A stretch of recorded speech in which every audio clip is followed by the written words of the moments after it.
The Heinemann Podcast is a production of Heinemann Publishing. Heinemann is a provider of resources written by real teachers for real classrooms. Heinemann values teachers as decision makers and students as curious learners. Discover the path to lifelong professional learning at Heinemann.com. Heinemann is dedicated to teachers. I'm Brad from Heinemann. Today on the Heinemann Podcast, does the design of an assignment impact the quality of a student's work? Jim Burke is the author of The 6 Academic Writing Assignments, Designing the User's Journey. In his book, Jim investigates writing assignments from hundreds of classrooms to identify what's useful and what's not. What he found is that the overall design of an academic assignment, from the layout to the words used, is critical to not only how well a student performs, but how they continue to learn throughout their academic journey. By taking a user's approach, Jim suggests that we can design better work for our students. We had the pleasure of sitting down with Jim to learn more about what makes a good assignment. Our conversation begins at the start of Jim's investigative journey. Well, it's an interesting moment because, first of all, there's no more important place in a teacher's life in the morning than the copy room. And so you go in there and you're standing in line and I'm looking at all the stacks of things that people have copied. And at some point I realized that the handouts are like a really big deal because you're in there and you're copying this and you're going to take this back and put this in a kid's hands. So, so everybody's got their textbooks, everybody's got all this material they've bought that the district has paid a lot of money for. And then here's the teacher basically saying here's this workaround for teaching this content, or, I don't think the textbook is accessible or interesting. As I'm standing there, I'm realizing that the handout is really like the secret operating system of the classroom. Like a teacher is going to go back. They might say, put the textbook away. This is what we're going to do, because that's why they're there at 7:54 before classes start at 8. And so I start looking at the different handouts around me, not just not for any subject. And I happen to pick up one that was just kind of right there. And I can't remember what the subject was for, but there was a timed element to the writing aspect of it. And I'm looking at it, and I'm looking at it from the perspective of the layout of the page. Mm-hmm. I'm looking at it from the choices of the fonts. I'm looking at it from the writing. I'm looking at it from the actual cognitive processes that are knowingly or unwittingly embedded into the assignment. And I'm looking at the fact that it's timed. And my first thought was actually like that if you put this in the hand of a kid like who was an English learner, they would fundamentally get less time than other kids in the class because they would know what they could ignore on the assignment because the assignment wasn't kind of designed in that way. Mm-hmm. And there's a lot of unclear language. So suddenly I'm standing there and I'm realizing that a handout is not just like the secret operating system in a class, but it gets into becoming almost like a social justice issue. Like you have kids by virtue of just this handout who are going to get less support, less time, and therefore increase the likelihood they're not going to do as well on an assignment in a class, and so they're going to get a lower grade than the kid who understands that first part is just nonsense, just cut straight to the directions. Mm-hmm. When we think about design, when we think about friction points, where do these writing assignments tend to go astray? Well, you use that word friction points, and maybe it's a good place to clarify that. That's a really interesting idea that came up, and it comes up both in good ways and in bad ways. So the first time I ever heard friction point used was there's a program, it's a research program for kids to use. So I had the chance to talk to one of the designers, and I said, why does it keep popping up to force you to re-enter your research question? He goes, oh, that's just a friction point. And he kind of kept moving on. I said, no, wait, I want to, that's really interesting. What do you mean by that? Yeah. And he says it's just a thing you build in to force somebody to kind of remind them of their purpose. So that's a positive friction point that is intentionally put in to achieve an effect. A negative friction point would basically be all the different things that you rub up against that cause friction that undermines the learning. So the clarity of the language, the clarity of the font, the readability, the interface of the computer. If you're using an app, if you're going into some computer program that they don't know how to use it, then that's another it's a negative friction point that's between them and the learning they're trying to do. And so it's just going to further undermine. So that whole idea of just a friction point itself, I think, is really interesting. And whether you're intentional, just something we can talk more about, but in design, that idea of being intentional, I'm going to build this thing in to force you to restate your research question versus unintended. For example, you started going through all these different handouts that I looked at over the last couple of years. and you look at how many different mental processes over the course of a single handout can be asked of kids, it becomes overwhelming because we're just not realizing that sometimes in a single question, we're actually asking a kid to make 8 different fairly demanding, sophisticated cognitive processes when we think we're just asking them to summarize the passage or something. I mean, there are a couple things we should talk about when it comes to design. One, it's just a word that's getting used all over the place. It's clearly become, a very buzzy word for a lot of good reasons. But, one of the things, if we were going to quickly sketch out the idea of design thinking as a process, we mainly see it sketched out as starting with understanding or empathizing with who the user is of whatever it is. It really changes your thinking just even as an author. Like somebody's going to use this book, and if I don't write this book with the idea of the teacher's time and how I want them to use it in mind, then it's probably not going to be very useful to them. And even though we're talking about like designing academic writing assignments, really there's no point in the book at which it's not talking about the simultaneous integration of reading, right? Because at the fundamental heart of all these academic writing assignments is the idea that kids are pretty much in this context writing about texts of one sort or another. So then you get to this part that's called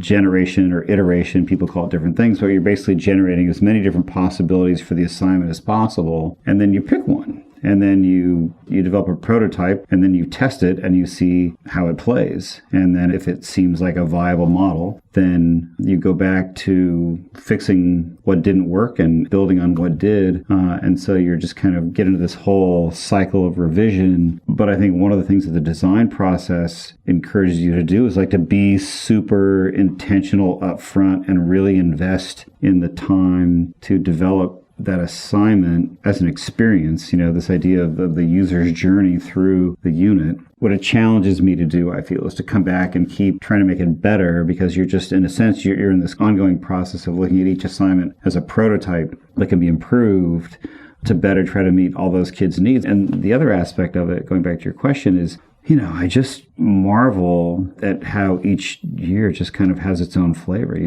Part of you would like to think like, all right, I've got this assignment. It's perfect. It's great. And then, the next year you come in and, like last year I had like over 20% of my kids, had IEPs or 504s or some kind of special needs. And there's probably, 8% more that don't have those things on paper, but they still have those needs. And then the next year you get a class that has none of those kids, or they have a whole different set of needs. And so to be able to be, kind of in there and kind of in that responsive nature, I think the design process is really, it's kind of an agile, responsive process, which I think is probably why there is a legitimate basis for people being so interested in it, because this is kind of the way we're living in the world these days. Like the conditions keep changing. And, I talked briefly earlier about the idea of constraints. One example that I talk about in the book that I think is really interesting is I'm in the copy room one day and I see a handout for Lord of the Flies. And so I don't know, let's say there's 15 chapters in Lord of the Flies, 20 chapters. And so here's this handout for chapter 3, and there are 10 questions for this homework assignment, which at least it seems to me like it's supposed to be done that night. So I, sneak a copy, and then I take it home and I look at it, and there's actually not 10 questions, there's 30. Because it's one of those deals where, like, question number 1, who's Piggy? What does Piggy represent? And how would you describe Piggy's relationship with the other kids in the island? Well, so you have 3 questions that are all like Russian dolls nested under number 1. Yeah. And each of them gets progressively, more cognitively demanding. If you just had those 3 questions that are hidden under number 1, if you actually wanted the kid to go home and write, at substantial length and depth, that would be enough. What you end up having is 30 questions that are disguised as 10, and they all kind of do that same thing. And this is just for chapter 3. And even I look at these, and by the time I get to the bottom of this one, I never want to look at Lord of the Flies again. And here comes chapter 4 and chapter 5. Like, don't ask 30 questions. Don't ask 10. Ask 5 that are all good and all function at different levels, and let kids choose 3 of those 5 that they want to write about in some depth. Then you've got a little more choice. They're all aligned with different standards, so you win by whichever entry point, but then you get a little more of a sense of choice, and then kids are more likely to do the work and do it at a level that's likely to pay off. Otherwise, it's just something to be gotten finished, right? And gotten rid of. It's just busy work at that point. You mentioned the handouts that you went through, and I know you kind of went through a journey through this book in terms of you traveled around, you talked to a lot of people, you did a lot of reading of many handouts. Talk a little bit about that process that you went through that sort of led to you coming to these 6 assignments. Well, it was such a window onto our work, right? I mean, going back to that idea of like the secret operating system, it became kind of first started at my own school. Got a little spy-ish, which I have intended to do at my own school, try to keep a low profile as an author. But, teachers are always leaving copies around. They don't take the original out of the copy machine or whatever. And so I just started kind of looking around more and more, whether it was in my department or others. So I just kind of started collecting them. I would look at the directions, look at the kinds of questions that were being asked. I might know that this person teaches this class and this person teaches the same class, but they're giving different handouts. So is there consistency of language? Mm-hmm. Is one assignment asking a kid to make a claim, and is the other one asking kids to develop an argument? And, so do you get what some people call this volleyball effect, where different terms are used to kind of bounce kids around and cause a lot of unnecessary confusion. Like, I'm not going to go to the teacher and say, like, hey, I stole a copy of this, your handout. Like, what'd you do next? But what often became clear to me was a lot of these assignments, and from teachers that I saw around the country, where they would walk kids up to a certain point, and then the next step would be the point that would really make the greater cognitive demand. So an example would be, and the assignment wouldn't include it. So you start looking at the handout, the assignment, telling the kid how we want you to take notes, so kind of doing a bit of a right to learn thing as they're doing the experiment. And then I'm looking for, like, do you then have them synthesize all that into some kind of a lab report or something? Mm-hmm. Or even just write a brief summary of what they found and why it mattered. And a lot of times it seemed like they wouldn't do that. So one of the really interesting terms that I came across during the research was Ernest Morrell talks about the extent to which we're really good at working towards the inspiration point, which is like getting kids engaged. Mm-hmm. But we've got to bring them up to and through the perspiration point. And so what I started doing at that point was saying, send me your assignments. It was a huge transformation for me, just in terms of going out and working with schools and with teachers.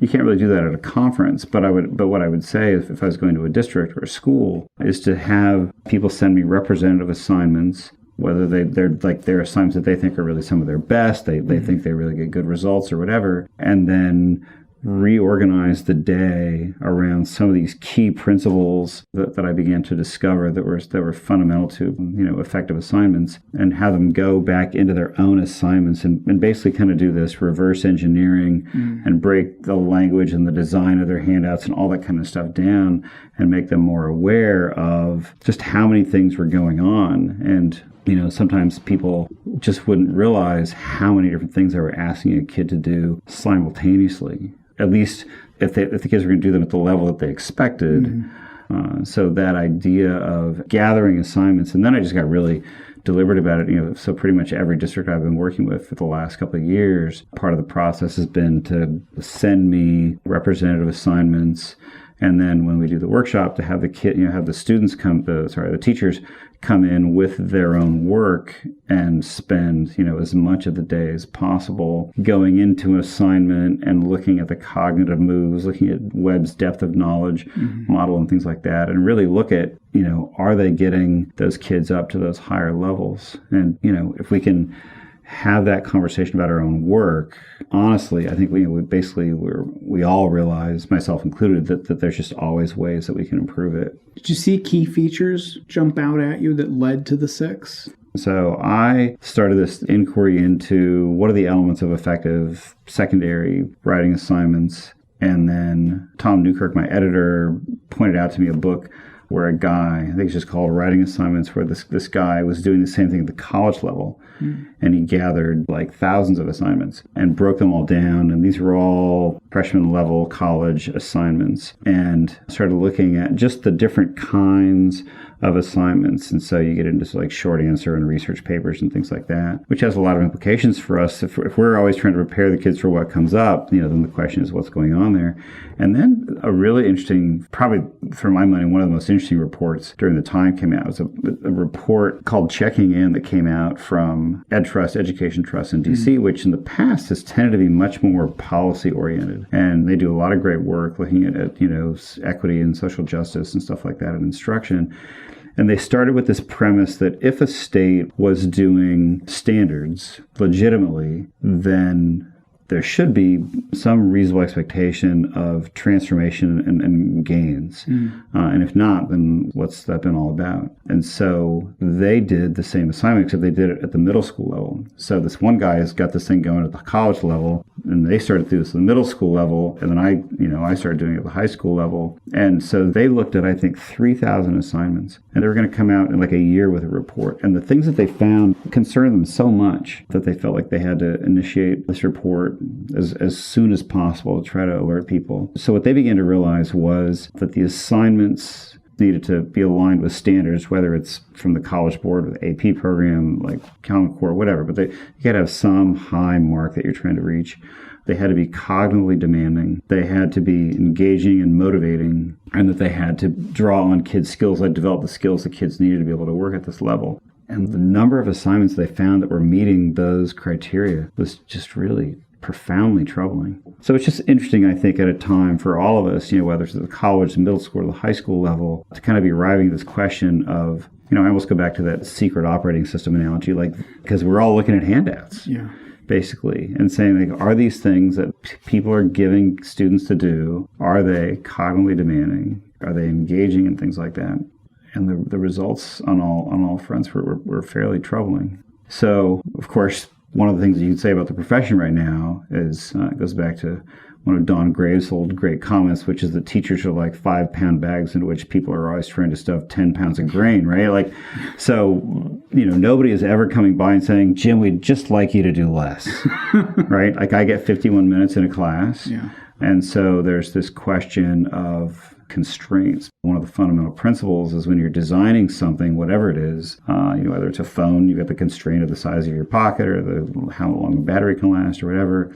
So these constraints of time and numbers of kids in classes and things like that are very real constraints. So I was never being critical of teachers. What I became interested in was what can we create that gives them kind of some guidelines to be able to create more consistently effective writing assignments that are at least more likely to consistently improve kids' ability to write well. Mm-hmm. So let's talk about the 6. Sure. I think what I love about these 6 is that they're really applicable for different subject matters. It's not just the English classroom. You really thought about science. You thought about social studies. You thought about all these different ways. And you put a lot of thought in, as you mentioned, design into them. So talk a little bit about the 6 and just sort of how you landed on these 6. Sure. One of the ways to think about the 6, I think, and it's just as a kind of a gestalt, is almost the idea of, what do they call that, myplate.gov or whatever, like the balanced meal. We had the old pyramid or something like that.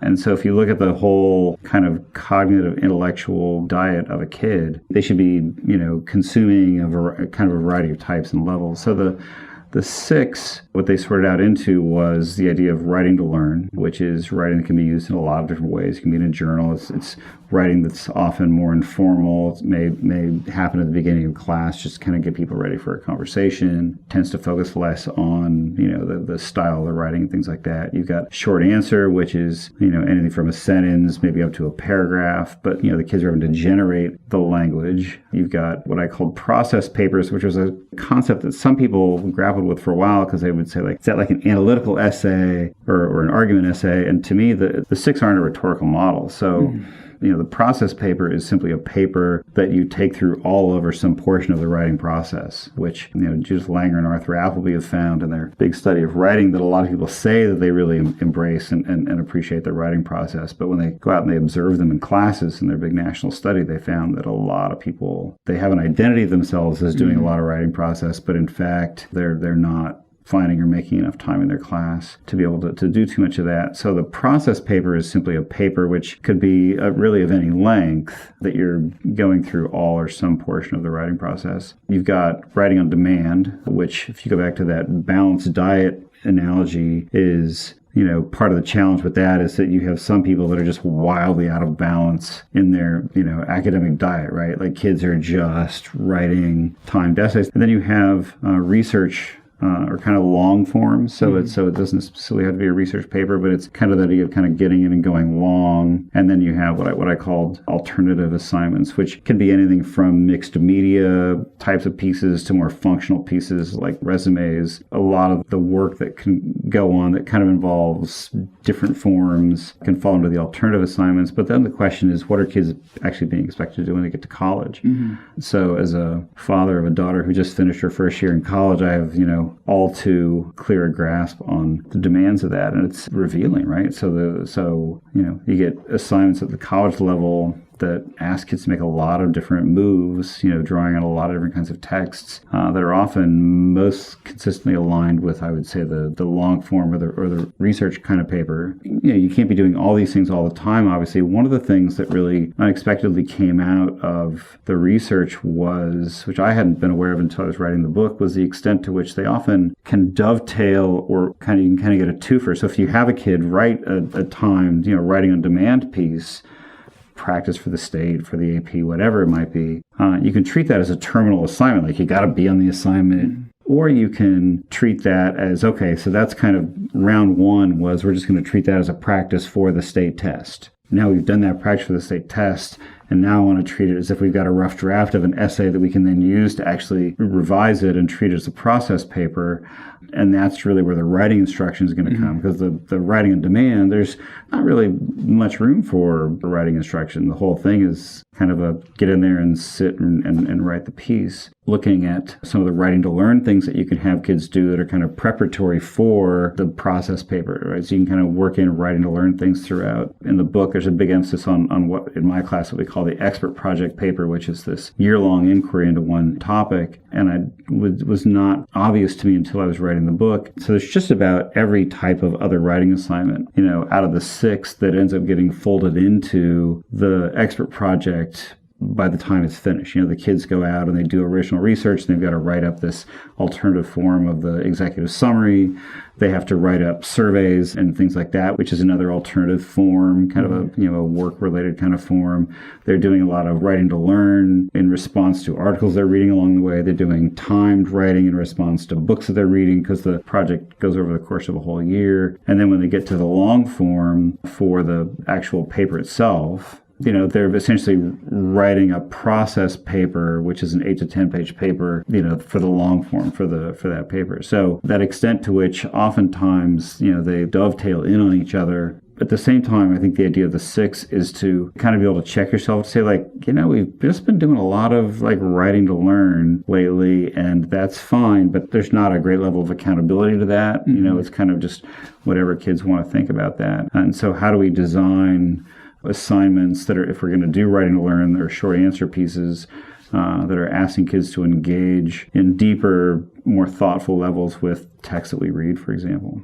Well, and as you wrote about design and you wrote about the operating system, you really mentioned that the way the student has learned has changed a lot in the last 5-10 years, and it's time to sort of make these shifts in the teaching to sort of be where the student is a bit more. You sort of wrote about that a little bit.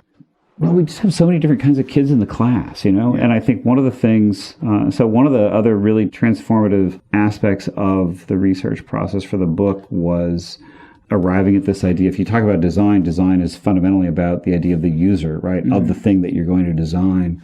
And it really challenges and transforms your view to begin thinking of your student as a user of your class, of this assignment, of this book, and you suddenly start looking. It goes back to that friction point thing a little bit, right? Like, what are the friction points for this text? It could be that there's vocabulary in there that if I don't help them, get a handle on, then they're not going to be able to do the assignment that I'm asking them to write about, or something like that. And so when you start thinking about your students as users, you start having to think of things from more the perspective of multiple entry points into that experience, that not everything is going to be equally intuitive to the students, I think. And so I think one of the things that this design perspective of the user, which, in my class, I have about 35 kids And I've got kids, I teach all seniors right now, so I have kids that have been in advanced and honors AP classes for the last 3 years and are stepping out. I've got other kids that are coming in, with an acute chronic case of senioritis by the first day that are really ready to go, and then everybody in between. I have a lot of kids with special needs of all different kinds. And so when you take that into consideration, one of the things that this emphasis on design and the user challenges you to do is to say, like, how is that assignment going to be accessible at some meaningful level? I'd much rather think about that ahead of time than feel like I'm supposed to create 15 different assignments for all different kids at all different levels in my class. And so maybe we can end with a story that I talk about in the book. I've talked about this in other books. Is I barely graduated from high school, right? It was like the bottom 10% of my high school class. So I was put in a remedial writing class in college. And at some point, I had to write this paper, and it was like a 10-page type paper. And I got an F on it. It was the first of my family to go to college. My dad dropped out in like the 9th grade. So it was a completely foreign world to me. And the only reason I could go, I think, to this professor's office to ask him why I got an F was because I was starting from this place of like, but it's a 10-page type paper, man. Like, don't we just start like with a B- at least and just kind of work up from there? I mean, this is like typed pre-computer, right? Like, so his whole feedback was an F, and it just said so in like a 4-inch big red, SO question mark. And that was all of his feedback. And so just out of confusion and demystification, went to his office, and it led to a great conversation. And he kind of, basically my thesis was like, well, there's this guy named Hamlet who really liked Ophelia. Like I didn't know how to do academic writing. Yeah. But so these kids that we're often so worried about, if we don't take those things into consideration in designing, like designing meeting with the teacher, right? Mm-hmm. Like by Friday, you're all going to have a rough draft, and I want you to come up with me. We're going to meet even for 1 minute. And then you try to help kids, because learning, it just fundamentally involves a sense of vulnerability. And I think writing, more than anything, because it's this very, very public performance of your intelligence. With reading, you can say like, oh yeah, I understood that poem, but I don't want to talk about it. But with writing, like the page is blank or it's not, and so it's just a very emotional experience. So, and you put it out there for the world. Yeah. Our thanks to Jim Burke for his time today. If you'd like more information on Jim's new book, The 6 Academic Writing Assignments, visit Heinemann.com, where you can download a sample chapter. Jim can also be found on Twitter @EnglishComp, all one word. We hope you can subscribe to the Heinemann Podcast, and also be sure to check out blog.heinemann.com for more resources. Thanks for listening.